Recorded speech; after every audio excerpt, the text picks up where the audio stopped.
ഇനി സ്വർണ്ണ വിലയിലേക്ക് വരുമ്പോൾ സേഫു സ്വർണ്ണ ഇതാ 1 ലക്ഷത്തിലേക്ക് അടുത്തു കുതിച്ചു എന്നൊക്കെ പറയുന്നുണ്ട്. പക്ഷേ സ്വർണ്ണ വില ഇങ്ങനെ കൂടിയും കുറഞ്ഞുകൊണ്ടിരിക്കും. ഇനിയിപ്പോ കുറയാനുള്ള സാധ്യതയുണ്ട്. എന്ന് വെച്ചാൽ അമേരിക്ക ചൈന ഒരു അവസാനിച്ചു കഴിഞ്ഞാൽ വീണ്ടും കുറയാനുള്ള സാധ്യത. എന്തായാലും സ്വർണ്ണവില കുറയുന്ന സാഹചര്യമാണ് നിലവിലുള്ളത്. എന്നാൽ ഇടയ്ക്ക് നേരിയ വർധനയും ഉണ്ടാകുന്നു. വിലയിലുണ്ടാകുന്ന മാറ്റങ്ങൾക്ക് അന്താരാഷ്ട്ര പ്രശ്നങ്ങളാണ് കാരണമായിക്കൊണ്ടിരിക്കുന്നത്. ഇത് സ്വർണ്ണ വ്യാപാരികളെയും ബാധിക്കുകയാണ്. എന്താണ് സ്വർണ്ണവില കൂടാനും കുറയാനുമുള്ള കാരണങ്ങളെന്ന് വ്യക്തമാക്കുകയാണ് Kerala gold and silver merchant association president Justin പാൽ.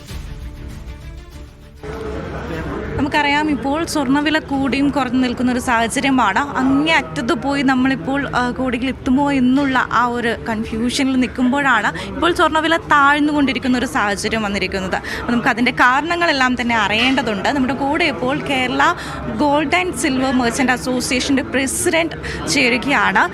സാർ, ഇപ്പോൾ ഈ ഒരു സ്വർണ്ണവില കൂടിയും കുറഞ്ഞു നിൽക്കുകയാണ്. ഇപ്പോൾ കുറയുന്ന ഒരു സാഹചര്യമാണുള്ളത്. അപ്പോൾ ഇതിൻ്റെ കാരണം എന്താണ്? അതായത് ഈ കേരളത്തിലെ അല്ലെങ്കിൽ ഇന്ത്യയിലെ സ്വർണ്ണവില കൂടുക എന്ന് പറയുന്നത് നമ്മുടെ ഇവിടുത്തെ പ്രത്യേക കാരണങ്ങളൊന്നുമല്ല. ഇൻ്റർനാഷണലായിട്ട് വരുന്ന റേറ്റ്, അതിനെ ബേസ് ചെയ്ത് ലണ്ടൻ റേറ്റ്, അതനുസരിച്ച് ബോംബെ റേറ്റ്, അതനുസരിച്ചാണ് കേരളത്തിൽ റേറ്റ് ഫിക്സ് ചെയ്യുന്നത്. അപ്പോൾ ഇൻ്റർനാഷണലിലുള്ള പ്രശ്നങ്ങൾ അല്ലെങ്കിൽ ടെൻഷൻ, അവിടെ യുദ്ധങ്ങൾ, പോളിസി, ഇപ്പോൾ ട്രംപിൻ്റെ പുതിയ പോളിസിയിൽ വന്ന ഒത്തിരി മാറ്റങ്ങൾ, ചൈനയ്ക്ക് 125-100% ഇമ്പോർട്ട് ഡ്യൂട്ടി ആക്കുക, ഇന്ത്യക്ക് 14 കിടന്ന് 50 ആക്കുക, അങ്ങനെയൊക്കെ വരുമ്പോൾ സ്വാഭാവികമായും ഈ സ്വർണത്തിൻ്റെ ഡിമാൻഡ് കൂടും. എന്ന് വെച്ചാൽ ഡോളർ റേറ്റ് ഇടിയുകയും സ്വർണത്തിലേക്ക് നിക്ഷേപം കൂടുകയും ചെയ്യും. അപ്പം ഗവൺമെൻറ് ട്രഷറികളിലേക്ക് മണിയുടെ ഈക്വലൻ്റായിട്ട് ഗോൾഡ് ശേഖരിക്കണമെന്നുണ്ട്. അപ്പം അങ്ങനെ വരുമ്പോൾ ചൈന, ജപ്പാൻ, അമേരിക്ക ഒക്കെ ഗോൾഡ് ട്രഷറിയിലേക്ക് മേടിച്ചു കൂട്ടും.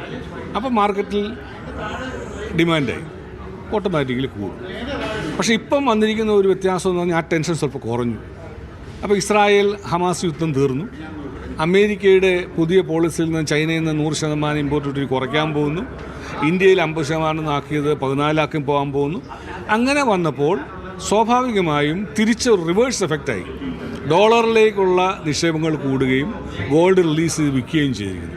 അപ്പോൾ സ്വാഭാവിക മാർക്കറ്റിൽ സാധനം വന്നു കഴിയുമ്പോൾ ഡിമാൻഡ് കുറഞ്ഞു. അപ്പോൾ സ്വർണ്ണവില സ്വാഭാവികമായിട്ടും കുറയുന്നു. അതാണിപ്പം കുറഞ്ഞിരിക്കുന്നത്. ഈ സ്വർണ്ണവില കൂടിയിരിക്കുന്ന ഈ ഒരു സമയത്ത് സ്വർണ്ണ വ്യാപാരികൾ അത് ബാധിച്ചിട്ടുണ്ടോ കൂടുതലായിട്ട്? തീർച്ചയായിട്ടും ബാധിച്ചിട്ടുണ്ട്. നമുക്കറിയാമല്ലോ, സാധാരണ ജനങ്ങളെ സംബന്ധിച്ചോളം ഇപ്പോൾ ഒരു പവൻ എടുക്കുക എന്ന് പറഞ്ഞാൽ 1 ലക്ഷം രൂപയാണ്. സാധാരണ മനുഷ്യനെ സംബന്ധിച്ചോളം താങ്ങാവുന്ന ഒരു വിലയല്ല. അപ്പോൾ സ്വാഭാവികമെന്ന് അറിയാമല്ലോ. അപ്പം സ്വർണ്ണ വ്യാപാരം അതിനാനുപാതികമായി കുറയുന്നു. പക്ഷേ വില കൂടി നിൽക്കുന്നതുകൊണ്ട് ടേൺ ഓവർ ചിലപ്പോൾ ഒക്കെ കറക്റ്റാണ്. ടേൺ ഓവർ പഴയ 5000 ഉണ്ടായിരുന്നപ്പോൾ ഉള്ള ടേൺ ഓവർ 10000 ആയപ്പോൾ ടേൺ ഓവർ ഒക്കുന്നുണ്ട്. പക്ഷേ വോളിയം ഓഫ് സെയിൽ കുറഞ്ഞിരിക്കുന്നു. അപ്പോൾ സ്വർണ്ണവില ഇപ്പോൾ കുറഞ്ഞുകൊണ്ടിരിക്കുന്ന ഒരു സാഹചര്യത്തിലാണ് നിൽക്കുന്നത്. അന്താരാഷ്ട്ര കാരണങ്ങൾ തന്നെയാണ് ഈ ഒരു സ്വർണ്ണവില കുറയാൻ വേണ്ടി കാരണം എന്നുള്ളതാണ് വ്യക്തമാകുന്നത്. ക്യാമറാമാൻ സച്ചിൻ സജിക്കൊപ്പം ആര്യ വിനോദ്, മീഡിയ 1 കൊച്ചി.